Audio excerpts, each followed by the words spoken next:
যে রাজনীতি করব, প্রতিপক্ষের বাড়ি পুড়িয়া দুলিশ্বাত করে দিতে হবে। বুলডোজার চালা, বুলডোজারটা আসছে কোথায়? বুলডোজারটা তো ইউনূস সাহেবের কাছে। উনি যদি বুলডোজার দিয়ে মানুষের বাড়ি গুড়িয়ে দেয়, তাহলে উনি যে শান্তিতে নোবেল পুরস্কার পেয়েছেন, এটার সম্পর্কে প্রশ্ন উঠে কিনা আমার অনেক সময় প্রশ্ন আসে। উনি তো শান্তিতে নোবেল পেতে, শান্তি বুঝি মানুষের বাড়ি বুলডোজার দিয়ে গুড়িয়ে দেওয়া, মানুষের বাড়ি পুড়িয়ে দেওয়া, তার চেয়েও বড় অপরাধ করেছে উনারা বলে। উনার যার জবাবদিহি উনাকে করতেই হবে। কিশোরগঞ্জে সৈয়দ নজরুল, তাজউদ্দিন, মনসুর আলী, কামরুজ্জামানদের যে ভাস্কর্য ছিল সেগুলা ভাঙছে। আচ্ছা, সেটা আমি না হয় অনেক কষ্টে মেনে নিব, কারো কিছু ভাঙ্গা উচিত না, কিন্তু স্বাধীনতার ৭ বীর শ্রেষ্ঠ সমস্ত ভাস্কর্য ভেঙে পা দিয়া মারাইছে। এটার প্রতিবাদ তো ইউনূস সাহেব করে নাই, এটার প্রতিকারও তিনি করেন নাই। আবার যে ৭ শ্রেষ্ঠ বীর শ্রেষ্ঠ, তারা তো সবাই সামরিক বাহিনীর লোক। তাদের আত্মত্যাগের জন্যই তো আজকের যে বাংলাদেশের জেনারেল ওয়াকারুজ্জামান, নাই তো ওয়াকারুজ্জামানের মতো ছেলে তো জেনারেল হইতো না। উসমানের মতো লোক কর্নেল হয়ে পাকিস্তানে রিটায়ার করে, ওয়াকারুজ্জামান সহ গন্ডায় গন্ডায় জেনারেল, শত শত মেজর জেনারেল, লেফটেন্যান্ট জেনারেল। তাদেরকে আমি যদি জিগাই, ওই ৭ বীর শ্রেষ্ঠ এবং আপনাদের ভাইদের রক্ত দেওয়ার কারণেই তো আজকে আপনারা বাঙালির ছেলে জেনারেল হয়েছেন, lieutenant general, major general, brigadier general হয়েছেন। আপনাদের মনে কি লাগে না? যদি না লাগে তাহলে তো বুঝতে হবে আপনারা ওইটার সাথে আছেন। তাহলে বাংলাদেশটাকে শেষ করে দেন, এটিকে পূর্ব পাকিস্তান ঘোষণা দিয়ে দেন এবং বলে দেন এটার নাম আবার পুনরায় রাখা হলো ইসলামিক রিপাবলিক অফ পাকিস্তান, পূর্ব পাকিস্তান রেখে দেন।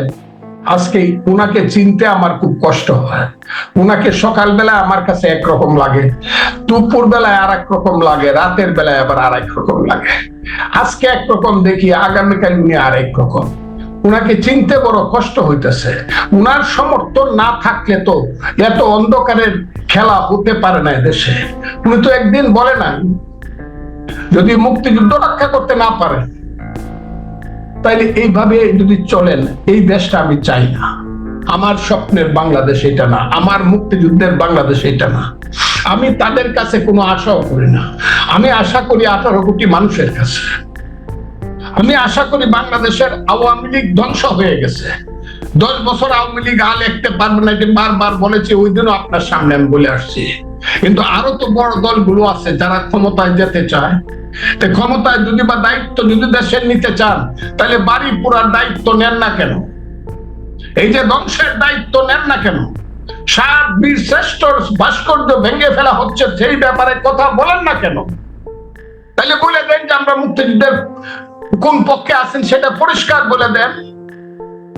আমি তো মনে করি বিএনপির মতো দল, যে দলটা আমি করি। বলবেন বঙ্গবন্ধু 32 নম্বর বাড়িয়ে যে বুলডোজার দিয়ে গড়িয়ে দেওয়া হলো, কিন্তু তাই বললাম, আমার কথা বঙ্গবন্ধুর বাড়িটা আমি অন্যভাবে নিব, বাহানা হিসাবে নিব। কিভাবে নিব? ওই যে আমি বলি, শেখ মুজিব খুব খারাপ লোক, 6 দফা দিয়া অনর্থক বাঙালির মুখে ভাষা দিছিল। দিল্লি না পিন্ডি না ঢাকা, ঢাকা ঢাকা, পাঞ্জাব না বাংলা, বাংলা বাংলা। ওরা আমাদেরকে শোষণ করতেছে, সোনার বাংলাকে শ্মশান করতেছে। কাজটা তো শেখ মুজিব বড় খারাপ করছিল। তা না হইলে পাকিস্তানের সাথে আমরা থাকলে আদমজি ইস্পাহানিদের বড় বড় কারখানা হইতো, ওখানে গিয়ে আমরা কর্মচারী হইতাম, আমরা ওখানে গেটের দারোয়ান হইতাম।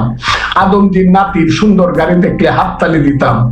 আর পাঞ্জাবি ছেলেরা এসে আমাদের দেশের মেয়েরারে বিয়ে করে সুন্দর সুন্দর আমাদের বাগদা বাগদি বানাইতো।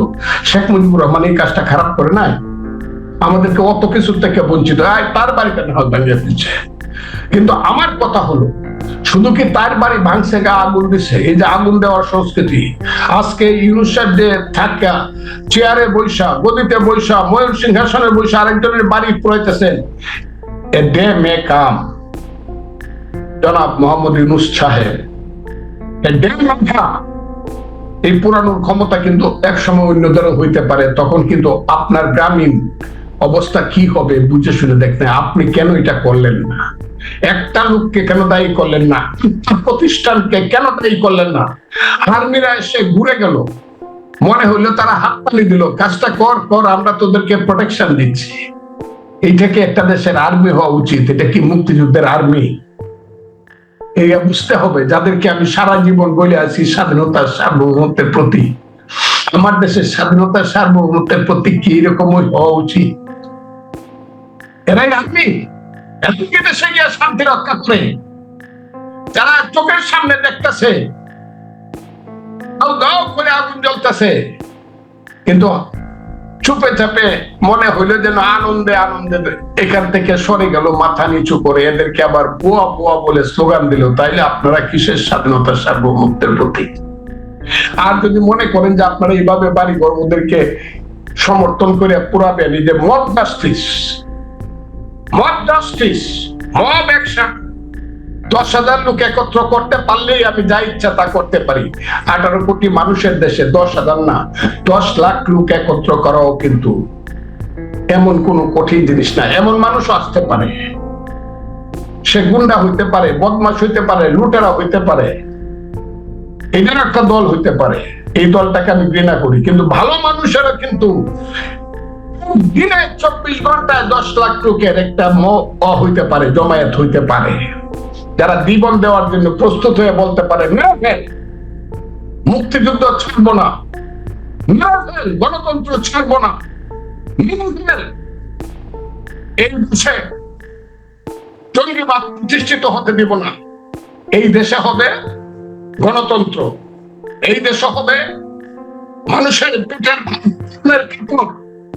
শিক্ষা শেষে চাকরি, ছেলের হাতে গরিব মানুষের সন্তানের হাতে বই, বাকি সব করে না রাতি পড়লো, কারণে কুসুম কলি সকলে ফুটিল, রাখাল গরুর পাল লয়ে যায় মাঠে।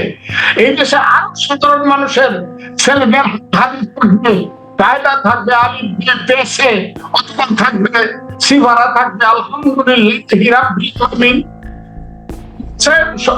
আরো বড়দের সন্তানদের হাতে হয়তো এবিসিডিও থাকবে।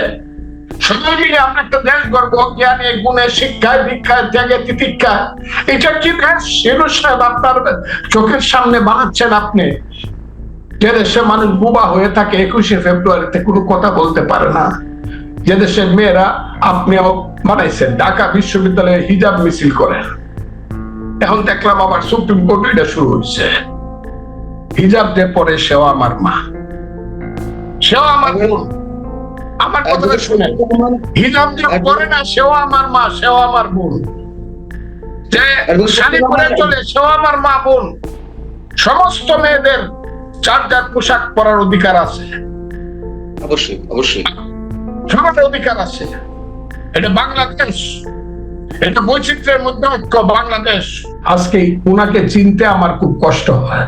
উনাকে সকালবেলা আমার কাছে একরকম লাগে, দুপুর বেলায় আর এক রকম লাগে, রাতের বেলায় আবার আর এক রকম লাগে। আজকে একরকম দেখি, আগামীকাল উনি আর এক রকম। উনাকে চিনতে বড় কষ্ট হইতেছে। উনার সমর্থন না থাকলে তো এত অন্ধকারের খেলা হতে পারে না দেশে। উনি তো একদিন বলে না